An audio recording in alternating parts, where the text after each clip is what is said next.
प्रिय विद्यार्थियों, नमस्कार। मैं चंद्रशेखर भारद्वाज, हिंदी साहित्य व्याख्याता, देव पब्लिक उच्च माध्यमिक विद्यालय खोरागढ़, आप सभी विद्यार्थियों का हार्दिक अभिनंदन करता हूँ। आज हम विद्यालय परिवार की ओर से जो ऑनलाइन क्लासेस प्रारंभ की गई हैं, उसी के अंतर्गत पहली जो हमारी कक्षा हुई थी हिंदी साहित्य का, जो हमने पाठ्यक्रम मैंने आप लोगों को समझाया था, उसी के अंतर्गत जो हमारा बिंदु है छंद प्रकरण, आज उसका हम जो आगे का अध्ययन करने जा रहे हैं। पिछली कक्षा में मैंने आपको छंद की परिभाषा बताई, छंद के संघटक जो तत्व हैं उनके बारे में जो पहला बिंदु था वर्ण, वो मैंने आपको प्रारंभ किया था। इसको समझाने से पहले मैं आपको एक बार पूर्व ज्ञान की ओर मोड़ता हूं। जब मैंने छंद को बताना प्रारंभ किया, आपको मैंने सरल शब्दों में कहा था कि वर्ण, मात्रा, लय, गति, यति, चरण आदि का जिस रचना में ध्यान रखा जाता है उसे हम छंद कहते हैं। उसके बाद मैंने आपको जो छंद के मुख्य बिंदु थे, संघटक तत्व जो थे, उनको बताया मैंने, जिसमें मुख्य हैं वर्ण, मात्रा, लय, गति, तुक, यति आदि। तो सबसे पहले हमने जो बिंदु लिया था वो है वर्ण। मैंने आपको बताया था कि हम प्रथम कक्षा से जब विद्यालय में प्रवेश लेते हैं तो हमें सबसे पहले वर्णमाला ही सिखाई जाती है।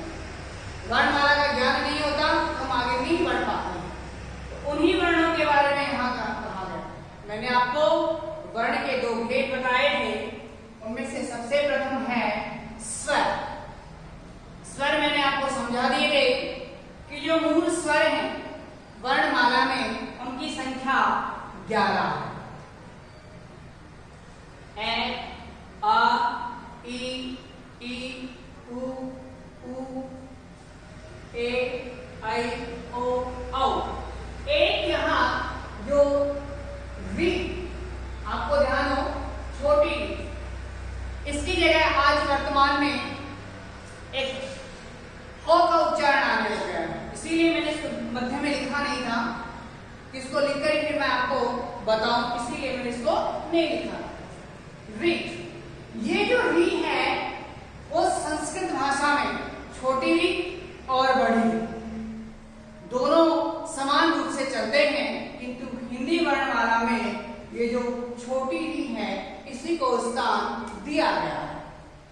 1, 2, 3, 4, 5, 6, 7, 8, 9, 10, 11। ये मूल जो स्वर हैं वो कितने हो गए? 11। किंतु जब आपने वर्णमाला स्वर जब पढ़े होंगे तो ये दो स्वर और पढ़े होंगे, अंग और ए।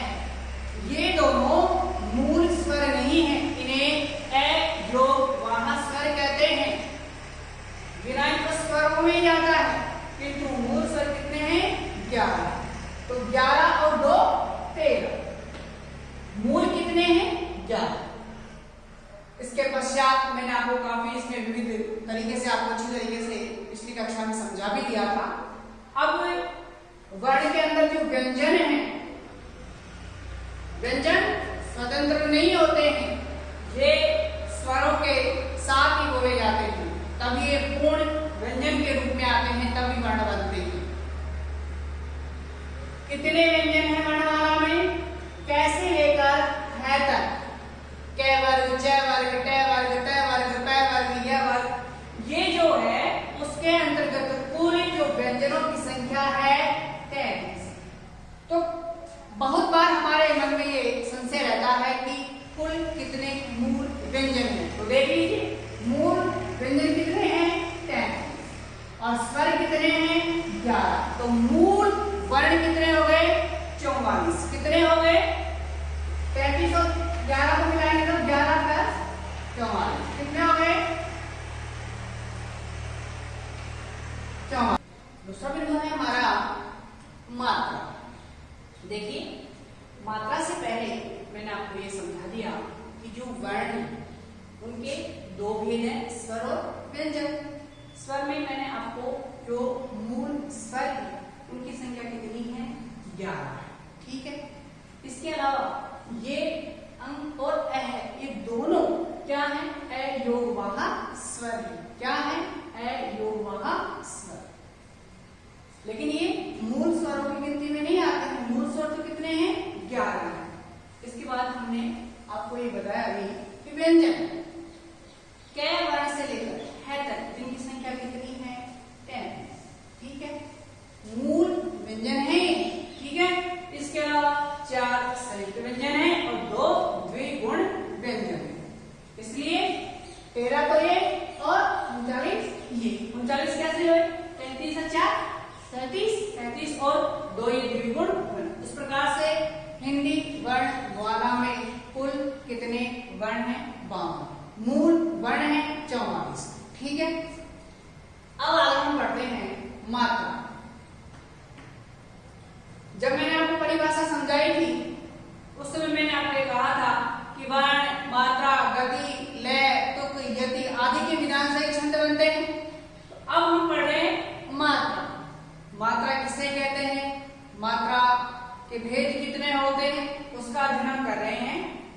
किसी वर्ण के ए अनार से लेकर ज्ञानी तक वर्ण तो वही है। किसी वर्ण के उच्चारण में जो समय लगता है, जो समय अवधि होती है, उसे ही हम क्या कहते हैं, मात्रा कहते हैं। जो किसी वर्ण को हम बोल रहे हैं, उसका उच्चारण कर रहे हैं, उसके समय जो लग रहा है उस समय को ही हम क्या कहते हैं, मात्रा कहते हैं। और इस समय अवधि के आधार पर ही, इसी समय अवधि के आधार पर ही मात्रा के भेद किए जाते हैं। मात्रा के भेद किसके आधार पर हो रहे हैं, समय की अवधि के आधार पर। कितने, 2, ह्रस्व और दीर्घ। ह्रस्व और दीर्घ मात्रा की जो 2 भेद है। मात्रा कितने भेद हैं, 2। किसके आधार पर किए हमने, समय जो अवधि है उसके आधार पर। मात्रा किसे कहते हैं, किसी वर्ण के उच्चारण में, किसी वर्ण के उच्चारण में जो समय लगता है उस समय अवधि को ही हम क्या कहते हैं, मात्रा कहते हैं। और उस समय अवधि, उस समय की जो अवधि है उसी को आधार पर रख के हम लोग क्या करेंगे, मात्राओं के 2 भेद कर देंगे। कितने, 2, ह्रस्व और दीर्घ। ह्रस्व का मतलब होता है छोटा, दीर्घ का मतलब होता है बड़ा, 2। तो हम सबसे पहले जो पहला बिंदु है मात्राओं में, जो पहला भेद है इसका, ह्रस्व। कौन सा, ह्रस्व पढ़ें। ह्रस्व किसे कहते हैं, जिन वर्णों के उच्चारण में कम से कम समय लगता है। मात्रा का विधान हमें पता है कि समय की अवधि के आधार पर किया गया है। तो यहाँ पर मात्रा की जो 2 भेद किए गए, एक ह्रस्व और दीर्घ, उसमें हम क्या पढ़ रहे हैं, ह्रस्व मात्रा पढ़ रहे हैं कि ह्रस्व मात्राएं कहते हैं किसे हैं। तो यहाँ क्या है कि जिन वर्णों के उच्चारण में कम से कम समय लगता है उन्हें हम क्या कहते हैं, ह्रस्व मात्राएं कहते हैं। ह्रस्व की मात्रा कहते हैं। इसे छंद शास्त्र की भाषा में, जो हम छंद रचना करेंगे, जो छंद शास्त्र है उसकी भाषा के अंदर ह्रस्व मात्राओं को क्या कहते हैं, लघु मात्रा कहते हैं। क्या कहते हैं, लघु मात्रा कहते हैं। फिर से मैं आपको बता दूं कि जो ह्रस्व मात्राएं हैं इसे कहते हैं कि वर्ण के उच्चारण में जो कम से कम समय लगता है उसे ही हम ह्रस्व की मात्रा कहते हैं। और इसे हम छंद शास्त्र की भाषा में क्या कहते हैं, लघु मात्रा कहते हैं। क्या कहते हैं, लघु मात्रा कहते हैं। अब इस लघु की मात्रा को स्पष्ट कैसे किया जाता है, लघु की मात्रा को हम पहचाने कैसे, लघु की मात्रा का प्रतीक चिन्ह क्या होता है, संकेतक चिन्ह क्या होता है। तो देखिए कि इसे स्पष्ट करने के लिए लघु जो वर्ण होगा उस पर खड़ी पाई, इस प्रकार से खड़ी पाई जो है ना वो हम लगा देंगे। खड़ी पाई का मतलब ऐसे खड़ी पाई, ठीक है। ये जो खड़ी पाई है ये लगाएंगे सीधा, बिल्कुल पूर्ण विराम की तरह। पूर्ण विराम की तरह जो लघु वर्ण होगा उस पर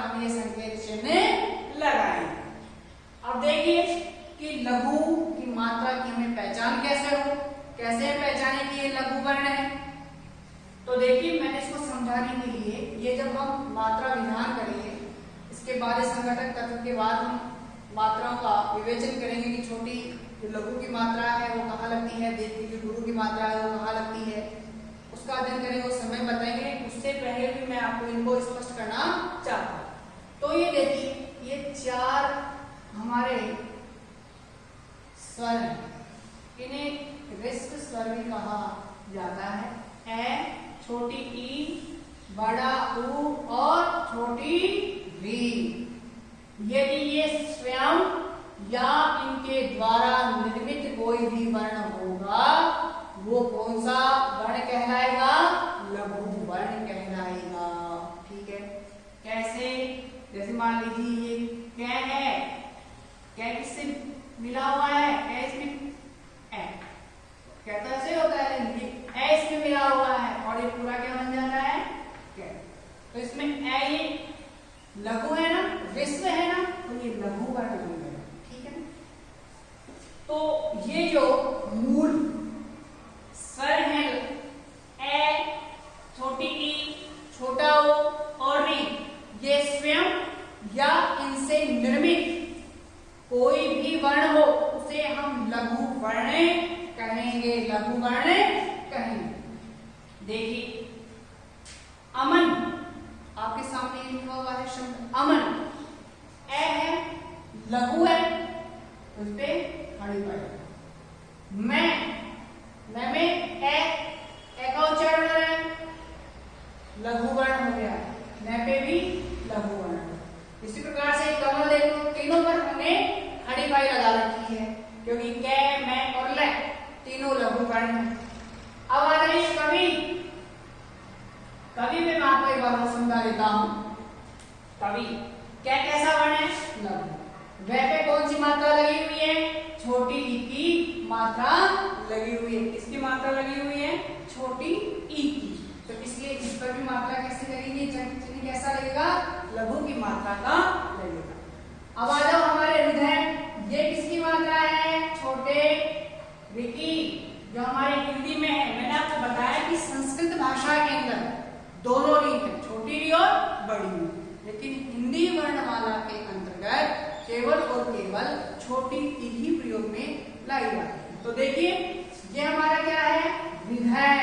विधेय में क्या मिला हुआ है? छोटी री, इसलिए यहाँ पर लघु की मात्रा। ये द है, इस पे भी, और ये है। करुण, छोटा ऊ आ रहा है, यहाँ पर कौन सा ऊ आ रहा है? छोटा ऊ आ रहा है, इसलिए इस पर भी मात्रा का जो विधान होगा वो लघु की मात्रा का होगा। देखिए, मैं फिर आपको स्पष्ट कर रहा हूं कि मात्रा किसी भी वर्ण के उच्चारण में जो समय अवधि लगती है, उस समय अवधि को हम क्या कहते हैं? मात्रा। समय अवधि के आधार पर मात्राओं के 2 भेद किए गए हैं। कितने भेद किए गए हैं? 2 भेद किए गए हैं, एक ऋस्व और एक दीर्घ। ऋस्व और दीर्घ। हमने जो ऋस्व मात्राएं हैं, ऋस्व की जो मात्राएं हैं वो कहाँ रखी है? ऋस्व मात्राएं कहते किसे हैं? जिन वर्णों के उच्चारण में कम से कम समय लगता है उसे हम क्या कहते हैं? ऋस्व मात्राएं कहते हैं। किन्हें या किसे? ऋस्व की जो मात्राएं है ना, इन्हें छंद शास्त्र की भाषा में क्या कहा गया है? लघु मात्रा भी कहा गया है। और इसे स्पष्ट करने के लिए कौन सा चिन्ह लगाते हैं लघु वर्ण के ऊपर? खड़ी पाई का। खड़ी पाई का इस प्रकार से चिन्ह हम लगाते हैं। और ये लघु मात्रा का विधान कहा होता है? ए, छोटी ई, छोटा ओ और वी। यदि ये स्वयं या इनके द्वारा निर्मित कोई भी शब्द होगा, उन पर हम इसकी मात्राएं लगाएंगे, लघु की मात्रा लगाएंगे। जैसे अमन है, कमल है, कवि है, हृदय है और करुण है। ये मैंने आपको यहाँ तक समझा दिया। अब हम पढ़ेंगे दीर्घ या गुरु मात्रा। जिन वर्णों के उच्चारण में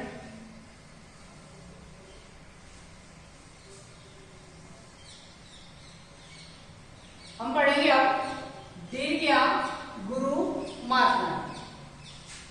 जिन वर्णों के उच्चारण में अधिक समय लगता है, इससे पूर्व तो हमने क्या पढ़ लिया? ऋस्व या लघु मात्रा। ठीक है, अब हम क्या पढ़ेंगे? या गुरु मात्रा। तो जिन मात्राओं का आधार किस पे है? समय की अवधि पर।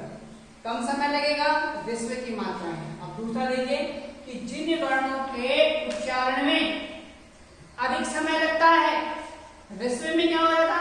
कम समय लग रहा था, और यहाँ दीर्घ में क्या हो रहा है? समय अधिक लग रहा है। यही अंतर है छोटी मात्रा और बड़ी मात्रा में। तो देखिए अधिक समय लगता है उन्हें क्या कहते हैं? दीर्घ मात्राएं कहा जाता है। जिन वर्णों के उच्चारण में समय अधिक लगता है उन्हें हम दीर्घ मात्राएं कहते हैं, यह कहा जाता है। अब जिस प्रकार से ह्रस्व जो मात्राएं थी उन्हें छंद शास्त्र में अलग नाम दिया गया, लघु मात्रा नाम दिया गया, उसी प्रकार से इसे दीर्घ मात्रा को भी छंद शास्त्र में गुरु मात्रा भी कहा जाता है, गुरु की मात्रा भी कहा गया है। और इसे स्पष्ट करने के लिए अंग्रेजी अक्षर का एस जो आकृति है, एस, इस प्रकार से ये चिन्ह लगाया जाता है। मैं बोल तो रहा हूं अंग्रेजी का एस अक्षर, इसलिए बोल रहा हूं कि आप उसको आसानी से समझ जाए, वरना ये जो प्रतीक चिन्ह है ये संस्कृत जो हमारी देववाणी है संस्कृत, वहीं से लिया गया है।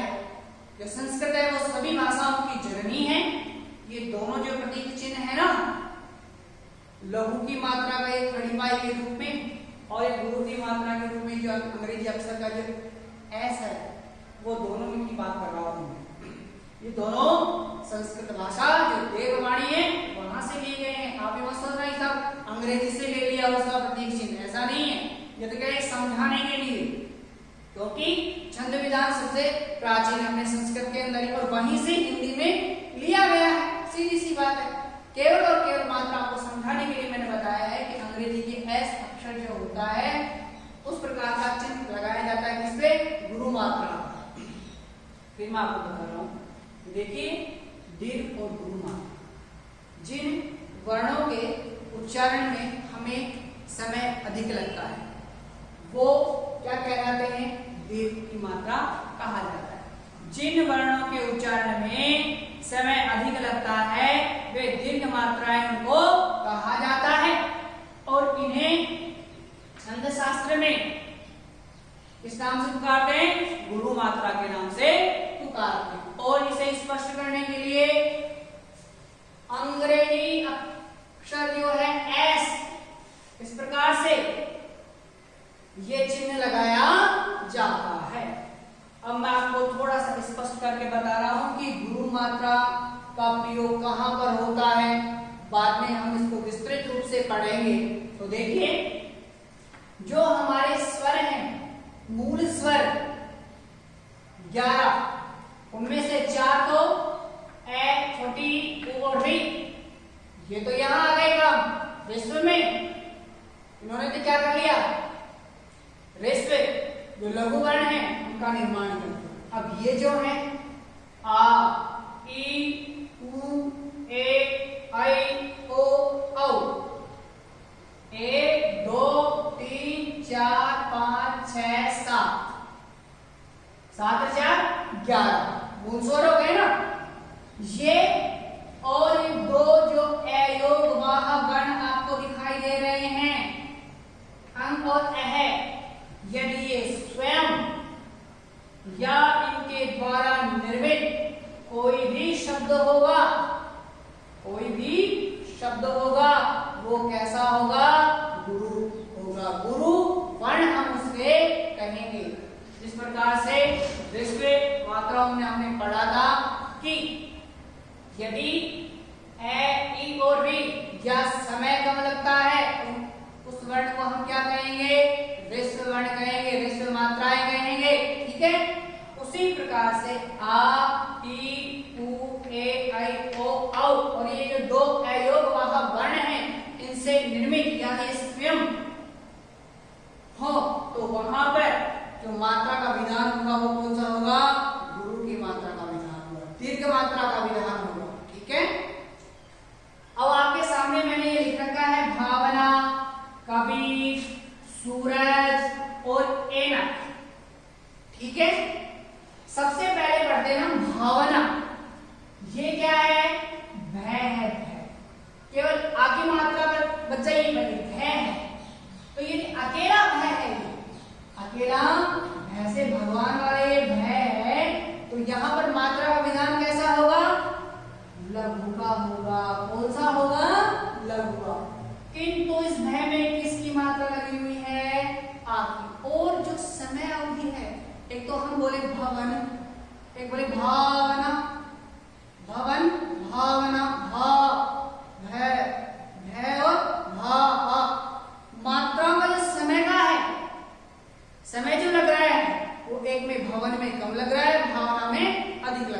इसलिए ये जो वर्ण है वो कैसे हो जाएंगे, दीर्घ गुरु, और इनका जो प्रतीक चिन्ह है इस प्रकार से हम लगाएंगे।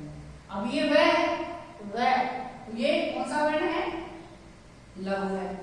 एक बोलेंगे न, एक बोलेंगे ना, ठीक है। नल, नल, नल, नल।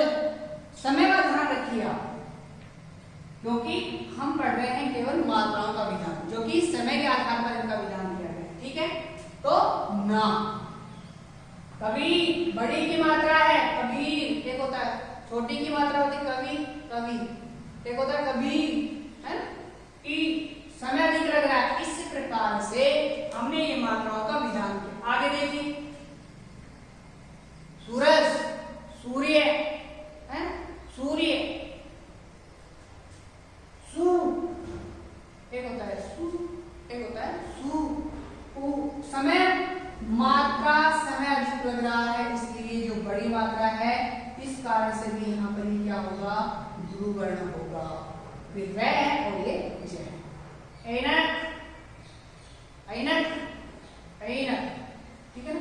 अब आप जब मैं मात्राओं का विधान बताऊंगा ना कि लघु की मात्रा कहाँ लगेगी, गुरु की मात्रा कहाँ लगेगी, उस समय इसकी विस्तृत चर्चा करेंगे। के लिए आपको समझाने के लिए कि लघु वर्ण कौन सा होता है और जो गुरु वर्ण होता है वो कौन सा होता है। समय की अवधि पर हमने इसका विधान किया है, ह्रस्व की मात्रा और दीर्घ की मात्रा। केवल हम केवल मात्राओं के बारे में समझ रहे हैं कि लघु मात्रा कहाँ है और गुरु की मात्रा कहाँ है, कहाँ लगाया जाता है, कैसे इसका विधान होता है। ये जब संगठन तत्व इसके पढ़ लेंगे है ना, उसके बाद इसका विवेचन हम करेंगे, ठीक है। तो आपकी जो ह्रस्व और दीर्घ जो दोनों मात्राएं हैं उनका मैंने आपको विवेचन बता दिया है। अब आते हैं हम गति पर। गति, प्रभाव, चलने का प्रभाव।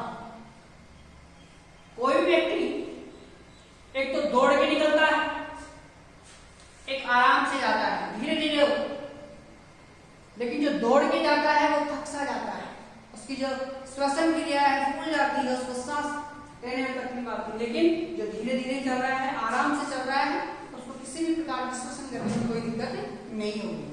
मैं यहाँ किसी प्रतियोगिता की बात नहीं कर रहा हूँ, उस दौड़ की बात नहीं कर रहा हूँ, मैं पढ़ने की बात कर रहा हूँ। तो देखिए छंद विधान के अंदर हमने जो गति संघटक तत्व लिया वो क्या है, छंद। छंद को प्रभावपूर्ण ढंग से पढ़ने पर जो लय उत्पन्न होती है, जो छंद काव्य रचना हम पढ़ते हैं, ये प्रभाव पूर्ण का तरीका है, इसे हम क्या कहते हैं, गति कहते हैं। अर्थात आरोह अवरोह क्रम, उतार चढ़ाव में जो हम पढ़ रहे हैं उसे क्या कहते हैं, गति कहते हैं। क्या कहते हैं, गति कहते हैं। तो देखिए मैंने यहाँ एक उदाहरण लिखा है, साधारण उदाहरण है, पढ़ने का जो इसका तरीका है, गति की बात हम कर रहे हैं।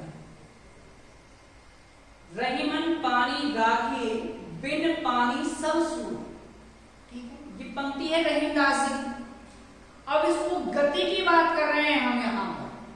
तो गति एक तो मैं इसको इस प्रकार से पढ़ूं, रहीमन पानी राखिए बिन पानी सब सूर, पानी गए न उबरे मोती मानस चूर, रहीमन मोती मानस चूर। और एक इस प्रकार से इसको गति पढ़ो, रहीमन पानी राखिए बिन पानी सब सूर, क्या पढ़ रहे हैं बताइए।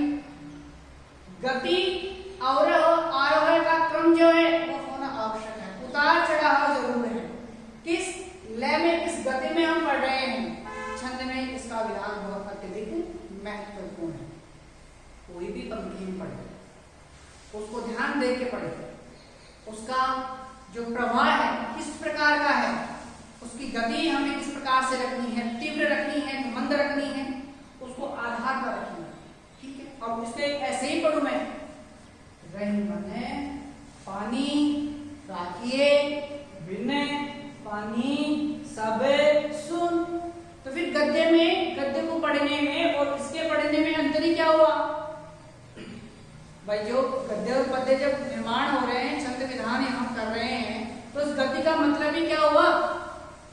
कविताएं हैं, दोहे हैं, काव्यांश हैं, उनको जब हम पढ़ते हैं एक एक शब्द श्रोता को समझ में आ जाना चाहिए, तभी आपका जो छंद है वो महत्वपूर्ण लगेगा, वरना उसमें कोई उपयोगिता नहीं रहेगी। फिर बता रहा हूं, गति।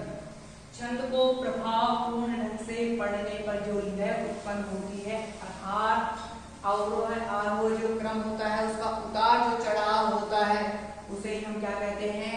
गति कहते हैं। ये पंक्ति रहीमदास जी की मैंने आपको समझा दी। इसके अलावा एक हनुमान चालीसा की यदि हम पंक्ति ले ले, जो भाई जय हनुमान ज्ञान गुण सागर, जय कपीश तिहु लोक उजागर, ये पंक्ति है। एक तो मैंने अभी आपको पढ़कर सुनाया, और एक इसको मैं इस प्रकार पढ़ूं, जय हनुमान ज्ञान गुण सागर, जय कपीश तिहु, क्या बोल रहे हो? समझ में नहीं आ रहा। उसकी जो गति है उसके अनुसार पढ़िए ना, तो मन भी बड़ा प्रसन्न होगा, और यदि मन प्रसन्न हो गया, समझ में आ गए, तो हमारे जो छंद का महत्व है, जो उसकी उपयोगिता है, वो पूर्ण सिद्ध हो जाती है। तो ये तीसरा इसका संघटक तत्व जो था वो पूर्ण होता है गति और है लय। छंद को पढ़ते समय सुर की जो रागात्मकता है, किस राग में हम पढ़ रहे हैं, उसे हम क्या कहते हैं? लय कहते हैं। क्या कहते हैं? लय कहते हैं। छंद को पढ़ते समय सुर की जो राग, सुर का जो राग है, वो राग भी अपने आप में लय है। किस लय में हम उसको पढ़